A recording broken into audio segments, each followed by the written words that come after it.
আজকের বৃষ্টিতে অবস্থাটা দেখেন সচিবালয়ের সামনে।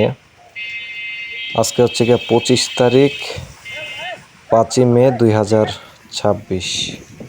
যদিও আজকে থেকে সরকারি ছুটি ঘোষণা হয়েছে, কিন্তু গতকালকে রাত্রে থেকে আজকে পর্যন্ত পুরো ঢাকা শহর ফাঁকা হয়ে গেছে। তেমন একটা বাস নাই, জ্যামজটও নাই, আছে খালি রিক্সা। বাসের চাক্কা না করলেও রিক্সার প্যাডেল কিন্তু ঠিকই করতে আছে।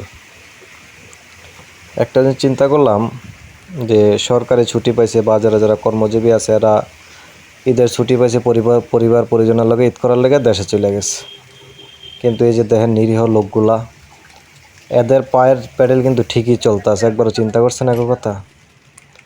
এরা আগে নিজের চিন্তা করে না, এরা চিন্তা করে এদের পরিবারের কথা, এদের সন্তানের কথা, এদের বাবা মার কথা।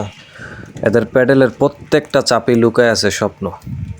যত বেশি প্যাডেল চাপবো পরিবারের মুখে তত বেশি হাসি ফুটাইতে পারবো, পরিবারের লোকের তত বেশি স্বপ্ন পূরণ করতে পারবো।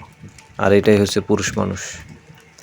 তারপরও দেখেন আমরা যারা আছি আলহামদুলিল্লাহ ভালো আছি, তারপরও আমাদের জীবন নিয়ে অভিযোগের শেষ নেই।